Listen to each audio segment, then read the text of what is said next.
عید مبارک کو کیسے گزر رہی ہے عید آپ دونوں کی؟ بسم اللہ الرحمن الرحیم جی، اللہ کا شکر ہے، بہت اچھی عید گزرتی ہے. ماضی میں بھی بڑی اچھی عید گزرتی ہے. عید بڑی خوشی کا موقع ہوتا ہے. بچپن کی عیدیں زیادہ اچھی گزرتی تھیں. وہ تو بڑا جیسے لک فارورڈ بندہ کرتا تھا کہ کب عید آئے گی. اس پہ عید ہی ملتی تھی، پھر رشتہ داروں کے گھر جاتے تھے، پھر وہ ہمارے گھر آتے تھے. تو اب جو ہے تھوڑا سا معاملہ تبدیل اس طرح ہو گیا کہ ہم بڑے ہو گئے اور جو بچے ہیں اب ان کی زیادہ ہوتی ہے عید، ہماری بھی ہوتی ہے. اور وہ ظاہر ماں باپ سے جو ہے وہ آپ کو عیدی بھی ملتی ہوتی تھی، تو وہ بڑی آپ کی ایک بڑی اچھی چیز ہوتی تھی جو بندہ دیکھتا تھا کہ چلو اب عید آ رہی ہے تو یہ پھر لوگوں سے ملنا، پھر کھانے وغیرہ اچھے بنتے تھے. اس طرح عید گزار کے پھر دوستوں سے میں ملتا ہوں شام کو. تو میری عید تو اس طرح کی ہی نارملی گزرتی ہے. شیر افضل صاحب آپ بتائیں، ویسے تو ہارڈ کور ڈسکشنز ہی ہو رہے ہوتے ہیں آپ کے ساتھ، لیکن یہ کہ عید کے موقع پر کیسی مطلب سیلیبریشنز ہوتی ہیں؟ عید پہ سیلیبریشنز تو بچپن میں ہوا کرتی تھی.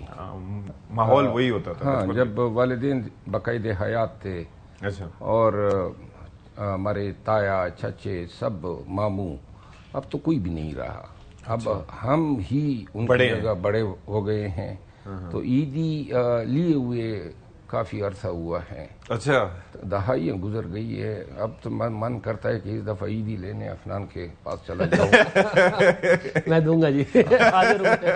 اچھا، پہلے یہ عیدی کا چکر ہوتا تھا نا، تو کہتے تھے کہ جی بڑے چھوٹے کا چکر ایک ہوتا ہے کہ جو بڑا ہوگا تو وہ دے گا. لیکن آپ کی والدہ ماشاءاللہ سے حیات ہیں جی. میری والدہ یہ فریضہ انجام کر دے سکتی ہیں جی. میری امی مجھے دیتی ہیں، لیکن ظاہر وہ جو ہے جو بچپن والا ماحول تھا جس کی یہ بات کر رہے ہیں، جس میں سارے لوگ اکٹھے ہوتے تھے، والد بھی میرے ہوتے تھے، تو وہ زیادہ انٹرٹیننگ ہوتا تھا. پھر آپ کو یہ ہوتا تھا کہ چلو جی اب عید اتنی اکٹھی ہوگی تو اب اس سے یہ کریں گے، ایسے یہاں جائیں گے، یہ کھائیں گے. تو وہ والی تو ظاہر ہے وہ وتھ ٹائم جو ہے وہ والا معاملہ رہتا نہیں ہے.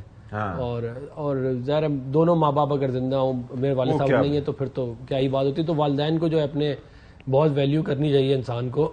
اور بالخصوص دیکھیں جو غریب لوگ ہیں، جو مسکین ہیں، جو یتیم ہیں، جو غریب ہیں، ان لوگوں کی بھی عید ہے. خالی ہماری عید نہیں ہے، ان کی بھی عید ہے. اور آپ اپنے اور کچھ نہیں کر سکتے، اپنے اچھے اخلاق سے ان کو جو ہے وہ آپ برتاؤ کریں. عید کی نماز جب آپ پڑھ کے باہر نکلے تو پولیس والے سے ضرور عید ملے. بہت بری بات ہوتی ہے، اگنور کرتے ہوئے چلے جاتے ہیں. جو ہماری آپ کی سیکورٹی کے لیے کھڑا ہوا اپنی عید خراب کر رہا ہے آپ کے لیے، اس کو گلے لگائیں اور ایک دوسرے سے اچھی طرح پیش آئیں.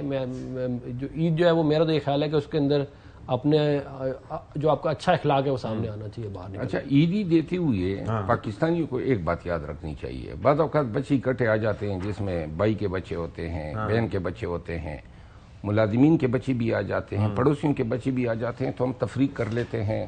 جو بھتیجا ہوتا ہے اس کو زیادہ ہزار دے دیتے ہیں. اچھا، میں خود چونکہ اس عیدی کی تفریق کو میں نے فیل کیا ہے، اچھا، تو لہٰذا سب سے برا فعل جو بچوں کو لگتا ہے وہ کسی کو آپ نے 100 دے دیے، دوسرے کو 50 دے دیے. تو لہٰذا یہ اس میں تفریق نہیں کرنی چاہیے، یا پھر علیحدہ دیں، اور اگر اکٹھے آ جاتے ہیں تو سب کو ایک جیسی عیدی دینی چاہیے. بالکل ایسا ہی ہے. کیونکہ اور اب تو 150 کا آپ یقین کریں کہ مجھے ایک واقعہ یاد آ گیا. بڑے مزے کا عید کا دن تھا. تو میرے ساتھ میرا بیٹا بھی موجود تھا اور میری بھتیجی بھی موجود تھی. چھوٹے تھے. اور اتنے میں ایک شخص آیا، اس کا نام جمعہ خان ہے. تو جمعہ خان جو ہے رنگ کا بڑا سیاہ ہے. تو ہمارے گاؤں میں ایک بیماری کہہ لیں کہ جس کا رنگ سیاہ ہو گیا، جو بھینگا ہو گیا، جو لنگڑا ہو گیا، اس کو اس کے ایپ سمیت پلس نام سے پکارتے ہیں. اب حالانکہ اتنی معاشرے میں لیکن ابھی ہیں. تو اس کا نام جو ہے نا طور جمعہ خان ہے. طور جمعہ خان، کالا جمعہ خان. تو اس کو طور جمعہ بدی جو ہے بڑے کو کہتے ہیں. یعنی تو وہ اس نے میرے بیٹے کو پیسے دیے عید کے، لیکن وہ جو بھتیجی تھی نا وہ شاید نظر انداز کر گیا یا نہیں. تو آگے سے وہ بھتیجی اسے کہتی ہے طور جمعہ بدی، میں بھی فلاں کی بیٹی ہوں. وہ بتانا چاہتا تھا کہ میں اس کی بھتیجی ہوں. تو طور جمعہ بدی جو ہے نا یہ وائرل ہو گیا تھا اس زمانے میں. تو یہ ہے کہ عیدی دیتے وقت، عیدی لیتے وقت یہ ایک سما ہوتا ہے. اور میں خود عیدی دینے میں بڑا جنرس ہوں. اچھا، ہاں، سب کو دیتا ہوں، جتنے غرباء آتے ہیں، مساکین آتے ہیں. اور اس کے علاوہ خاندان میں تو مطلب ہے کہ جتنے بھی گھر کے خاندان کی لڑکیاں، خواتین اور مرد اور بچے، وہ میرے آنے پہ بڑے خوش ہوتے ہیں. پھر ہم نے صحیح ٹائم پہ آپ کو بلایا.